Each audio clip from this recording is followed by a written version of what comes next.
Good morning, everybody. I'm Gabi. I'm here with Kelly and Phil, and we're going to talk to you about our work with Forus Health over the course of the semester. Their mission statement appears right here on slide 1. I'll let you glance over that. But notice that their addressing of the health issues is not limited to eye care. This is just the best method they chose to enter the market because of its relevance. A little bit of background on our relationship with Forus. Right after we selected them, they pretty quickly outlined what they wanted from us. And the key points were a positioning statement and a market mapping for eye care devices globally. So we began to think about that, and when we met with them, we decided that that goal was a little too lofty, and the best way to attack the problems they're having is to pick a business model that they are piloting called pay-per-use program, which we're going to talk about right now. Until the pay-per-use model was piloted, the only way they sold devices is by an outright sale. A clinic, usually a GP, would purchase the device outright, and that would be the end of revenue for Forus. However, in this model, they offer the device for a nominal fee. We're talking at 50,000 rupees instead of 500,000 for the buying of the outright. And then revenue is shared from the patient per screening between the clinic and between Forus. Payback times are listed there. So we began by analyzing the existing pay-per-use model to see how we wanted to tweak it, how we wanted to change it, alter it to make it work for us. We weren't sure how we wanted to get there, so we started with the why. What was it about the system that we liked? What didn't we like? So we started with a SWOT analysis. Things that we did like were that it was a decreased financial burden for the GP initially. They're not paying full cost, which is good. They're generating revenue on every single screening. Forus is that case, in that case. Some things we didn't like is that it could take a pretty long time to pay back the cost of the machine felt by the GP, depending on the demand for screenings in that area. The only patients who are receiving the care are the ones who can afford the screening to begin with. And the responsibility of generating demand rests solely on the shoulders of the GP. Forus is benefiting from the revenue, but they're not necessarily doing anything to get more patients. Opportunities, Kelly is going to talk a little bit next, but there's a new government policy, a new government insurance policy, which we think we can capitalize on, and some threats to keep in mind to the security of a system like this. Any emerging technologies or methods for screening at a cheaper cost are at risk. Public awareness, if the public doesn't see any value in gaining a screening to begin with, then it's not worth it in terms of revenue. And also, demand can depend very much on the location of the device. So some factors that we kept in the back of our mind in formulating our plan were a few things. One, we wanted to reach a population underserved by the pay-per-use model. How can we reach people who can't afford eye care, because it's a very relevant and prevalent problem. Some advice that we received from research and interviews along the way were that if you're trying to reach that below the poverty line population, you've got to incorporate government funding in some way. In solving the solution, can we change the positioning to make Forus more of a humanitarian-oriented organization? Can we make them viewed as dynamic problem solvers who bring multiple organizations together for one common goal? And another thing we kept in the back of our mind is Optus, which is a company who sell the same sorts of products that Forus does, but on a larger scale globally. They're doing very well. They began from a rental model, so they didn't start with the outright purchase. They began with the rental and expanded from there. So we have proof that it's a solid foundation. Right, so going into the actual solution that we came up with, so instead of a pay-per-use model, we're going to be employing a pay-per-surgery model. And it's going to be relying upon this card right here, the RSVY card, which is the government insurance program Gabi was talking about. So the way that this model works, the three key players are Forus, the hospital, and the entrepreneur. Forus will sell their device to the hospital for the same flat fee of 50,000 rupees. The hospital will then hire a local entrepreneur who will take that device and bring it out to rural villages. They will only be targeting people living below the poverty line because that is what the RSVY insurance card covers. With that, they will incentivize people who they have screened and who need surgeries to come into the hospital that they work for. The hospital will perform the surgeries on the patients. They will gain revenue from the RSVY card that exceeds the cost of the surgery. And then part of that profit will go to the entrepreneur, part will go back to Forus, and then part the hospital will keep for themselves. So a little more overview on the RSBY card. It translates into National Health Insurance Program. And so basically what it is it benefits anyone living below the poverty line, which is about 25% of the population in India. And it covers up to 30,000 rupees for a family of 5 for any hospitalization treatment. Along with the card, it also covers up to 1,000 rupees in transportation costs, which comes in handy for our model because we do have to get the patients from the villages to the hospital and back again. And also there are 37 million active cards right now, which means that we have a customer segment of 37 million potential people. So keeping our model in a business context was really important for us. Something that we were inspired by was the World Health Organization said a direct link between cataract services and revenue generating industry was crucial for solving the general problem of blindness, and that is what we're doing here. In creating this model, we spoke to multiple organizations, multiple people within organizations, really to try to get a benchmark for what did in and what was out there in the market we were working with. And what we wanted to do was make sure that our model was reaching both a social aspect and a business aspect. So socially, our model fulfills that desire because we are targeting only below the poverty line citizens who otherwise were not targeted by Forus. So this is a new population that Forus is taking on. And additionally, this model relies on the shared incentive for surgery. So before, Forus only benefited if the person got screened, so there was no incentive for that person to actually be cured. But now, the entire model relies upon the fact that somebody gets cured from blindness, right? The hospital doesn't get paid, the entrepreneur doesn't get paid, and Forus doesn't get paid if somebody doesn't regain their eyesight.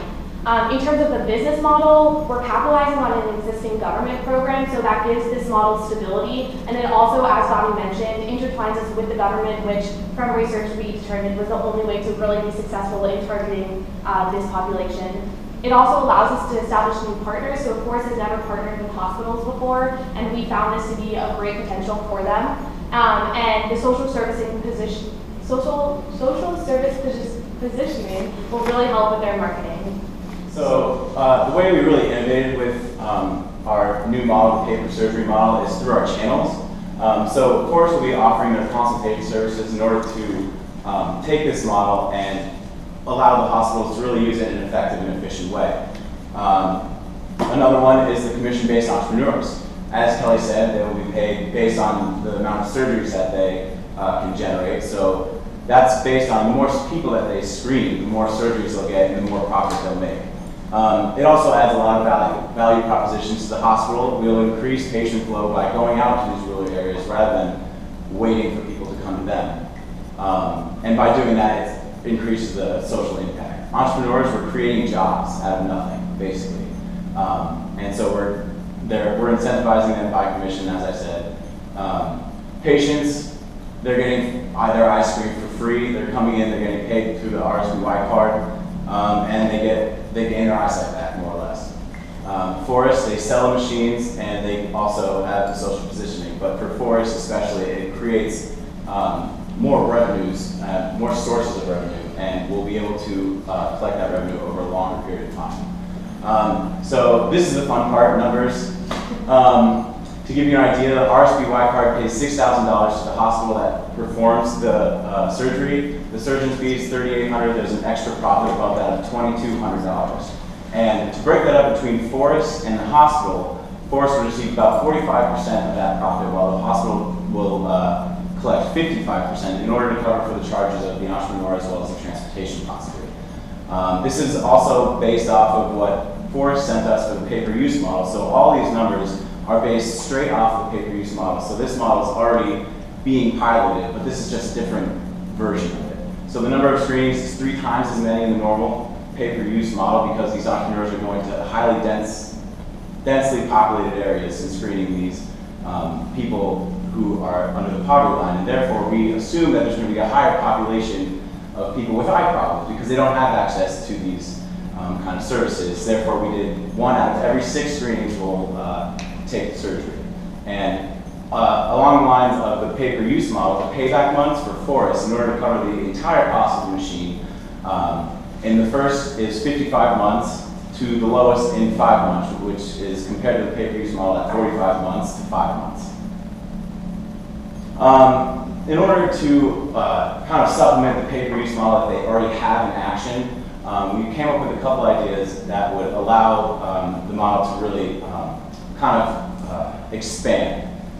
So our first idea was to have a placement specialist. So they'd have a team that's dedicated to placing these machines and not just selling them. They already have a team to outright sell the machines, but they don't have anyone looking at where to place these machines, where are the highly densely populated areas that can actually pay for this. So this is mainly for the pay-per-use model, because anyone can buy this machine, but they're not going to gain enough revenue if they're not going to have customers coming in. So it boosts sales revenue, boosts number of screenings, and the way these guys are paid on commission as well. Being paid on commission, it really incentivizes you to place these machines in good areas where you can earn the most revenue, have the most screenings, and so this can also be applied to the pay-per-surgery model, in the fact that they can research the hospitals that can use this most and in the most effective and efficient way. So the second suggestion we compiled for Forus is the placement of a mobile marketing team, the creation of a team that would have certain responsibilities. Now note that with the pay-per-use model, the success of the program relies solely on the willingness of the patient to pay for a screening. That's how it all begins. But Forus isn't really invested in that process and capturing those patients. So by introducing a team of marketing specialists who would operate almost like a trade show where they would set up a table but in a public area to increase and promote awareness and also to market themselves, we think that they can invest in future patients. So in this model, they would offer screenings, but they would be completely for free. They would be charity screenings just to get their name out there, to inspire curiosity, to provide some information there, and to really play up the importance of an eye screening. Partners to choose are pretty important. We suggest partnering with organizations that are invested in general eye health already. So places like theaters, places like museums, like sporting stadiums where they can just operate, and everybody benefits from having good eyesight, but also they're not going to view Forus as an invasive organization who's hogging up their clientele for the day. They're operating there totally unobtrusively. Some benefits of this: one, they're positioning themselves as a healthcare provider. They're creating that tangible link between the name Forus and preventing blindness. They're gaining a reputation of trust. They're not trying to swindle anybody out of money for a screening. They're just there strictly promoting eye health. And they're also meeting new community organizations and playing themselves up as approachable. Now you might think this is a little crazy to just go out and offer screening for free. However, we discovered that Optus, one of the successful businesses that does sort of the same thing internationally, have charity eye camps where they'll just go into an underprivileged city and just perform screenings just for strictly charity, and it works out really well for them. Okay, so what are the next steps? The first thing that we have to look at is the limitations of the pay-per-surgery model, which there inevitably are. This model only benefits patients who need surgery. So the machine scans for eye problems that don't necessarily necessitate a surgery, but our model relies solely upon that. So with that, the 3-Necra device isn't being used to its full potential. However, we do believe with the maturation of this model that we can expand it into covering all eye diseases. Also, the model is limited only to RSV-Y holders, so we cannot expand it to the general population. So it depends solely on the success of the RSV-Y card. The screening and hiring expenses are placed on the hospital, so the hospital is incurring a bit more burden per se, but they also are gaining revenue and benefiting from it. And ultimately, it's the patient's decision if they want to come in for the surgery or not. We can't do that. So that's an inevitable limitation. Through going through this process, we learned a lot of different things. One thing that really stuck out to us was that monetary incentives are a necessity. So nothing is going to work, even if you're socially minded or profit-minded driven. There has to be a monetary incentive. And that's why we created this model. Also, we saw that market positioning is not one-dimensional. So as Bobby mentioned at the beginning, we were given this huge task of positioning at the beginning. And what we found was by just narrowing in on one subset, you can target that, you can tackle that general problem. Also, unconsidered factors always exist, right? So we have to scrap so many ideas, we have to change so many ideas through talking with different people because of factors that are not going to work out. But also, you just have to accept sometimes that with these types of ventures, there is an inevitable risk. And that's why you have to try out these models first. And of course, you have to be prepared for criticism and failure. And so our next steps, we have the deliverable, our implementation strategy report that we will be sending over to Forus, as well as this video presentation. And we hope that Forus will take the model and pitch it. All right.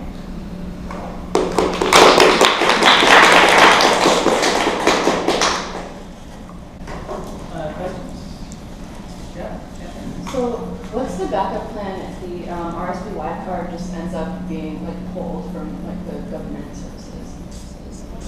Well, the model is relying upon that, so the model wouldn't work without it. However, it has been relatively successful. The card already, I just saw like 37 million people already own it, and there hasn't been any signs of it not working out. So could it work outside of India? Yeah, as long as there is a government program in place that covers the cost of surgeries. Is Forus open to corporate partnerships to reach out to like those hard to access populations? Like, are they working like in tandem with like Optus, that other organization, to reach those populations, or are they kind of more money? The only real partners they have are investors in the corporate world. In terms of partnerships, anyone who's looking to form a partnership with Forus needs a financial incentive. So if they have something worked out, then great. But until that happens, I think they're kind of on their own. Yeah, the problem with Forus is that they're mainly still just a device company. If they're, I mean, the partnerships that I think you're describing are more or less, humanitarian, social in aspect, whereas Forus is really, they're a startup company more or less, and they need revenue in order to build it. They also developed their company though socially minded, so they did want to do this. They haven't gotten there yet, so this is why we're helping them get there.